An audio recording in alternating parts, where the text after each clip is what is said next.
Fala meus amigos, estamos começando aqui mais um vídeo do canal e no vídeo de hoje a gente vai falar sobre esse caos que está acontecendo agora conectado com a questão da herança que o governo Bolsonaro está deixando para os grupos de transição do governo Lula que estão agora fazendo os estudos aí, enfim, as investigações a respeito do que o governo Bolsonaro vai deixar de fato de legado, né? Se é que a gente pode usar essa palavra.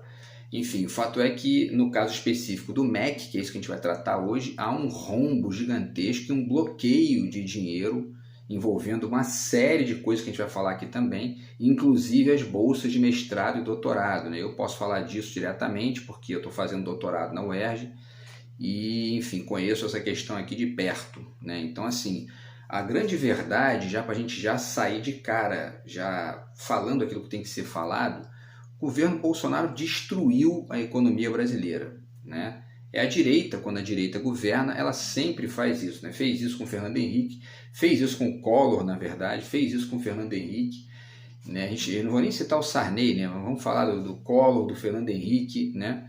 Inclusive vale repetir, na verdade, que quem fez o Plano Real não foi o Fernando Henrique, né? Quem estuda aí política sabe disso. Quem fez o Plano Real foi o Itamar Franco, antes do Fernando Henrique entrar como ministro da Fazenda e pegar o Plano Real para ele como peça de campanha para poder ganhar a eleição e depois, enfim, alterar completamente sua perspectiva, privatizou um monte de coisa, enfim, já tá a privataria tucana que eu já mostrei para vocês aqui. E, enfim, e quebrou o Brasil, né? Deixou o país quebrado para o Lula em 2003, né? Foi para o FMI pedir dinheiro 3 vezes, enfim, essa é a direita brasileira. E aí a direita voltou com um golpe, né, do Temer, vilanizou o PT através de uma série de campanhas aí que a gente já falou sobre isso também, campanhas difamatórias, na verdade, e depois, infelizmente, o povo cometeu esse equívoco de botar o Bolsonaro e o Paulo Guedes para governar o Brasil. Mesmo Bolsonaro tendo dito na campanha, como eu já afirmei aqui, vocês podem pesquisar no YouTube também, que não entendia nada de economia, que é colocar o Paulo Guedes. Quando acontece isso, a gente tem que ir buscar as referências e as vinculações ideológicas do ministro da Economia. E no caso já sabia que ele era um direitista, neoliberal, privatista, e acabou aonde acabou. Nós estamos vendo aí os grupos de transição divulgando os resultados. É um absurdo atrás do outro, né? Um caos completo. Eles destruíram a economia do Brasil. Uma quantidade gigantesca de déficits, de dívidas, de rombos, enfim. E o caso do MEC é um caso, né, enfim, talvez extremo ali, porque eles inclusive bloquearam dinheiro. A gente vai falar um pouco sobre isso agora, tá? Então aqui tem uma notícia que saiu na imprensa que diz: após reunião com o ministro, né, falando sobre os grupos de transição, né, após reunião com o ministro Vitor Godoy, o grupo temático de educação, cujo coordenador é o ex-ministro José Henrique Paim, manifesta a preocupação de que a falta de sobra de caixa pode paralisar programas em breve, né? Isso parece, inclusive, uma certa vingança do Bolsonaro contra a educação, contra a cultura, né? Contra a ciência, porque é um negacionista, passou aí o seu governo inteiro defendendo cloroquina, no caso quando surgiu a questão da Covid, né? Enfim, e aí atacando cientistas. É um cara meio fundamentalista religioso ali, meio cínico, mas muito conectado com religião, quer dizer, é um atraso completo Bolsonaro. E Paulo Guedes também, mas aí por uma outra via, pela via do neoliberalismo, que é essa política subserviente aos interesses dos Estados Unidos, sem nenhum tipo de autonomia, né, ideológica e intelectual, e destruiu a economia do Brasil, essa é a grande verdade, né? E aí existe um corte no orçamento e os valores são os seguintes: 1.680 bilhões de reais de corte no orçamento, de bloqueio, dinheiro bloqueado agora pelo Paulo Guedes, e desse dinheiro 244 milhões são só esses 244 milhões são do ensino superior, que aí eu estou falando isso porque diz respeito aqui também ao que eu tenho vivenciado, né, e uma fatia importante aqui da produção científica brasileira está sendo afetada com isso. E aí não tem previsão de solução para isso, certo? E o Vitor Godoy, que é o ministro da Educação ainda, né, do governo Bolsonaro até o dia 31 de dezembro, ele disse que o bloqueio foi para repassar dinheiro para cumprir a lei Paulo Gustavo de incentivo à cultura, né, que são 3,8 bilhões. Quer dizer, é uma lambança por má gestão, né, enfim. E aí a gente tem que falar também aqui, né, a gente vai refletindo aos pouquinhos os dados aqui, tem que falar um pouquinho sobre a questão do teto de gastos, né, porque essa é uma distinção importante entre a esquerda e a direita no Brasil, né. A direita defende de maneira moralista e ao mesmo tempo ou ingênua ou estúpida mesmo, a manutenção do teto de gastos, né, que engessa a economia nacional, que não contribui para um investimento em infraestrutura, não contribui para a reindustrialização do país, e o dinheiro de saúde e educação está bloqueado aí por 20 anos. Agora, evidentemente, com a vitória do Lula, a gente vai tentar enfim, acabar com essa conversa de teto de gastos e voltar a investir, e voltar a fazer enfim, o Estado funcionar e a economia funcionar junto, como aconteceu no governo Lula, nos 8 anos que o Lula governou, né? Então essa questão do teto de gastos é significativa, porque é isso que gera esses bloqueios de dinheiro, esse moralismo fiscal canalha que coloca como parâmetro principal, né, o dinheiro de juros e amortização da dívida, que está, né, em grande medida conectado com a aposta de bolsa de valores, operação compromissada do Banco Central, uma série de coisas que o Ciro denuncia no livro dele de maneira muito incisiva, né, e o dinheiro para saúde, para educação, para investimento em indústria, isso aí, né, tecnologia, produção aqui de insumos, isso não existe, né? Obras, por exemplo, poderiam ser feitas aí também com dinheiro público e não são feitas, que poderiam movimentar a economia e tudo mais, não são feitas por quê? Porque existe primeiro que na verdade esse moralismo fiscal da direita brasileira é uma mitologia ali, né? É um mito de superfície para esconder o que eles fazem com o orçamento por baixo dos panos, que é reorientar para os ricos, sempre, né? Porque inclusive eles aumentaram a carga tributária no Brasil, aumentaram aí a arrecadação de carga tributária, o que inclusive vai contra eles mesmos, né? Quer dizer, é um negócio assim incrível, né? Incrível e bizarro o que a gente está vivendo. E aí, continuando aqui, né, as informações, na verdade alguns especialistas dizem que o Lula vai receber uma herança maldita, né? Assim como ele recebeu em 2003, né, do Fernando Henrique, ele vai receber uma herança maldita, mas pior ainda do Bolsonaro, né? E por conta de 3 motivos: um orçamento limitado, que ele vai tentar deslocar com essas PECs aí, ao mesmo tempo também com o fim do teto de gastos, o PIB quase zero, quer dizer, praticamente sem crescimento, um PIBinho medíocre, que é o PIB do Bolsonaro, do Paulo Guedes, etc., né? E uma inflação alta, quer dizer, todas essas 3 coisas vão interferir. A grande verdade é a seguinte: a gente tem que também fazer uma ponderação importante aqui, que o brasileiro tem que entender um dia isso. Colocar o Estado na mão da direita é a mesma coisa que colocar, assim, vamos dizer, um glutão, né, aquela pessoa que adora comer, para tomar conta de uma geladeira cheia de doces e deixar o cara ali e ir embora, deixar ele ali. Ele vai se lambuzar, enfim, vai, né, e ao mesmo tempo ele vai estragar a própria saúde, né, porque ele é um glutão, ele está ali exagerado, né, enfim. E é isso que acontece com o Estado brasileiro na mão da direita, quer dizer, ela gere mal, enfim. E talvez não seja nem o melhor exemplo, né? A gente pode pensar em outras coisas aqui, do tipo você colocar alguém que não gosta de idosos, né? Acho que esse é um exemplo até melhor do que eu dei sobre os doces, né? De você colocar alguém que não gosta de idosos para tomar conta de um asilo, por exemplo, né? É o que acontece quando a direita governa o Estado brasileiro, né? Por quê? Porque a direita, por princípio, ela não gosta do Estado. Ela defende o Estado mínimo, né? Ela defende fim dos impostos, ela defende, que é uma balela, isso não existe, não tem condição de acontecer, né? Inclusive porque e aí quando acontece, né, quando certos serviços são privatizados, o preço fica mais caro. Por quê? Porque não é só o serviço em si que você está cobrando, é o serviço mais o lucro, mais o dinheiro de bolsa de valores, enfim, para poder, né, enfim, pagar esse rentismo guloso que a gente tem aí. É o que está acontecendo com a água, por exemplo, no Rio de Janeiro, que está muito mais cara agora porque privatizou, né? Então, enfim, a direita brasileira, ela gosta de privatizar as coisas, ela é contra o Estado. Então a população tem que entender isso de uma vez por todas, quer dizer, não dá para colocar a direita para governar, porque ela não gosta do Estado. Então ela chega lá, ela produz o quê? Produz quebra das coisas, produz falência, produz, enfim, um cenário caótico do ponto de vista econômico, do ponto de vista financeiro, orçamentário e tudo mais. Tem uma série de coisas aqui que estão sendo prejudicadas por conta dessa má gestão do Paulo Guedes e do Bolsonaro, tá? E a gente continua aqui, olha só, por exemplo, né, vamos dar alguns exemplos. O Pedro II, Colégio Pedro II, que é um colégio federal, não tem como pagar bolsas e fornecedores. São 11 milhões de reais do Pedro II bloqueados nessa lambança do Paulo Guedes aí. A UFRJ também não tem como pagar salário dos funcionários do complexo hospitalar.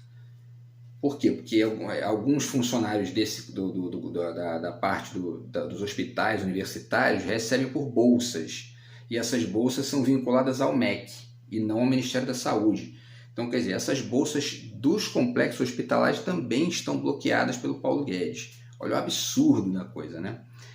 E aí aconteceu ontem um ato no Rio de Janeiro, às 3 da tarde, no IFCS, tá? Da UFRJ, no centro da cidade. E hoje tem um ato em Brasília, às 16 horas, no MEC. Tá? O que informa isso é o Tarcísio Mota, do PSOL. E o PSOL também vai pedir convocação do ministro da Educação, Vitor Godoy, para explicar os cortes. E vai fazer também um requerimento de indicação de crédito suplementar, isso é importante, tá? Para remanejar a verba do orçamento secreto, né, para instituições do ensino superior. Então, é um remanejamento, né, do orçamento secreto para o ensino superior, tá? E aí, assim, 14 mil médicos residentes não estão recebendo as suas bolsas, 100 mil bolsistas da CAPES também não estão recebendo as suas bolsas. Eu sei isso diretamente porque eu estou fazendo doutorado na UERJ, então quer dizer, essas questões eu estou ali por dentro disso e estou sendo prejudicado por isso também, né?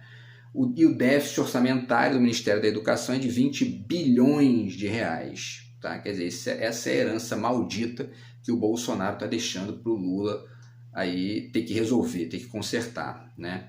E a educação básica é a mais afetada, porque a queda foi de 100% dos recursos, tá? E aí a gente faz uma pergunta aqui: se você faz parte daquelas pessoas que foram nas manifestações do ano de 2014, né, criticando a Copa do Mundo no Brasil, dizendo que, né, eu quero uma educação padrão FIFA, e começou a dizer fora Dilma, etc. e tal, você está satisfeito agora? Né? Tá bom assim do jeito que tá? Evidentemente que não, né?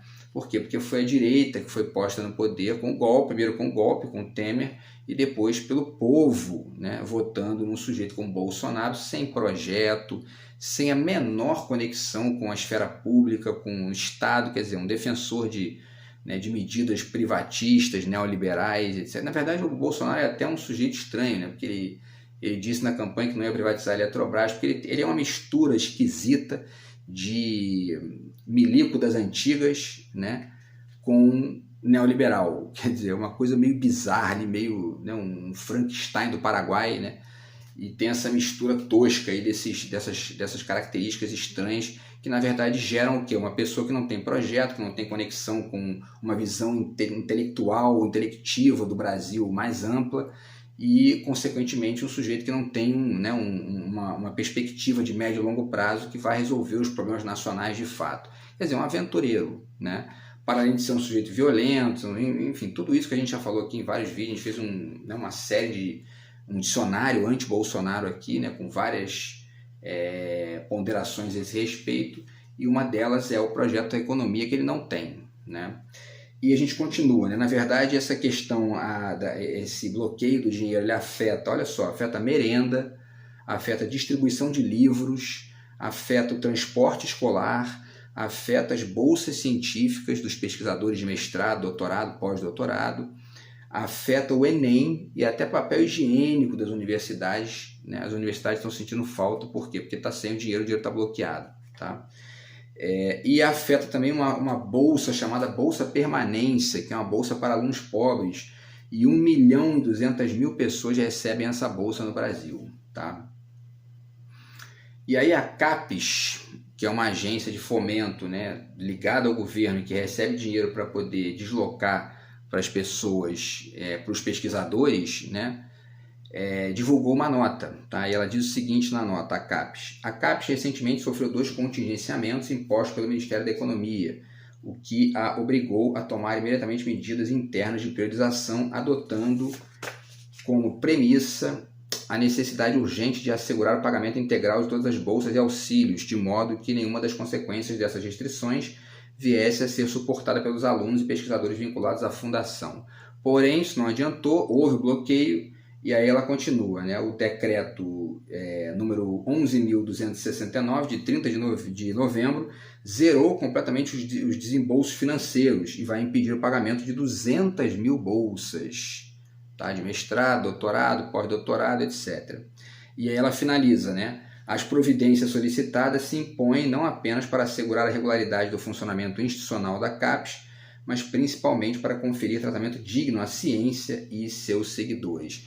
É esse trio importante, né, que é o trio educação, ciência e política, né, que a direita não respeita no Brasil de maneira nenhuma, porque não tem projeto, né? E a gente continua aqui, tá, finalizando, na verdade, com 2 coisas, com uma comparaçãozinha rápida do orçamento em educação, tá, e umas indicaçõezinhas rápidas de livros aqui para vocês, para a gente poder ajudar um pouco as pessoas a entenderem a importância da ciência, da educação no Brasil, tá? O orçamento brasileiro para a educação, nesse último ano que acabou, né, 2021, 2022, foi de 3,48%, tá? E, em compensação, a fatia do orçamento que vai para juros e amortização da dívida é de 38,27%, quer dizer, 10 vezes mais, e R$1 trilhão, certo? Para se ter uma ideia, comparando, Cuba, por exemplo, gasta 54% do orçamento com saúde, educação e assistência social, né? E obviamente que é um valor muito grande, muito maior do que todos os outros países. A gente fala agora de alguns outros do mundo. O Brasil tem 3,48%, a França, por exemplo, tem 6,7%, quase o dobro, né? A Alemanha 4,98%, a Finlândia 6,8%, né? A Argentina 6%, a Inglaterra 5,6% e a Nova Zelândia 7,2% de investimento do orçamento em educação, tá, pessoal? Então a gente tem que melhorar muito ainda para chegar nesse nível desses países, e não vai ser, obviamente, com a direita governando que a gente vai chegar lá, né? Com, né, um tipo de gente que não gosta do Estado brasileiro, que não tem projeto no Estado. E a gente finaliza aqui com 2 dicas, tá? Como a gente falou de ciência, né? Que é isso, né? A ciência brasileira está sendo radicalmente afetada por esse corte do governo Bolsonaro e do Paulo Guedes, dessa gente nojenta que continua aí, enfim, destruindo a economia brasileira. E eu deixo aqui a dica esse livro clássico aqui, que a gente sempre fala dele, né? Que é o livro do Carl Sagan, O Mundo Assombrado pelos Demônios, tá? Um livro muito interessante no qual ele vai defender aqui o método científico, né? O modo de funcionamento da ciência, as premissas científicas em oposição a todo esse negacionismo, né, que a gente vive aí, que já existia naquela época nos Estados Unidos. E também ele vai falar aqui em alguns trechos do livro da importância política da ciência, né? Coisa que o Bolsonaro despreza, coisa que o Paulo Guedes despreza, e todos esses bolsominions medíocres que a gente tem no Brasil aí nos últimos anos, enfim, Bia Kicis, né, Carla Zambelli, né, Ricardo Salles, Weintraub, né, que é tudo, né, filhotinho do Olavo de Carvalho, que já faleceu, né, e que era um extremista, era um sujeito, enfim, sem a menor noção. E o livro do Carl Sagan aqui é uma das referências boas para fazer contraponto a essa gente, tá, pessoal? E aí eu finalizo aqui com mais uma dica, tá, que é esse livrinho aqui interessante, que é, na verdade, organizado por vários autores, tá? O Antônio Flávio Moreira, Magda Soares, Roberto Folari e a Regina Leite Garcia. Para quem pesquisamos, para quem escrevemos, tá? O impasse dos intelectuais, da Cortez Editora, e é um pouco isso também a nossa contribuição aqui para poder sugerir às pessoas que reflitam, né, sobre a importância da pesquisa no Brasil, né, um país que quer crescer de fato, quer se transformar num lugar civilizado, ele tem que ter investimento em ensino superior público e de qualidade, mestrado, doutorado, pós-doutorado, né? Enfim, a pesquisa funcionando e atuando para que o país possa produzir, né, material científico, produzir artigos, produzir revistas, enfim, pesquisas de qualidade, e que a gente possa ir galgando espaço aí no mundo, inclusive nessa perspectiva universitária, enfim, de pesquisa mesmo, né, que isso aqui é a questão, tá? E não vai ser com um governo de tipo Bolsonaro, Fernando Henrique, ou enfim, o Collor, ou o Sarney, que a gente vai chegar lá, tá? A gente tem que tentar entender isso para poder não colocar mais essa gente no poder, porque o que eles fazem é isso aí, ó, entendeu? Eles sucateiam os ministérios, eles destroem a economia brasileira, eles não têm projeto para o país, por quê? Porque eles não gostam do Estado. Essa é a grande questão, tá? Então é isso, a gente espera que essa questão se resolva, porque, né, o dinheiro continua bloqueado do MEC, e isso está afetando a vida de muita gente, está afetando a vida de estudantes, afetando a vida de funcionários, né? Afetando a vida de um monte de gente que está conectada, inclusive, né, alunos do ensino básico, enfim, muita gente aí sendo afetada por isso, e a gente espera que isso se resolva o mais rápido possível e que o próximo governo altere, né, essa lógica para que o país possa voltar a funcionar, que a educação pública brasileira volte a funcionar bem, porque isso afeta inclusive o Enem também, né, uma série de outras coisas aí que a gente vive na educação brasileira. Beleza, pessoal? Então é isso, espero que vocês tenham, enfim, que tenha ajudado aqui, né? Gostar não dá, né, para gostar desse tipo de situação, mas espero que tenha ajudado a refletir aqui e a gente se fala no próximo vídeo, beleza? Grande abraço, até a próxima e valeu!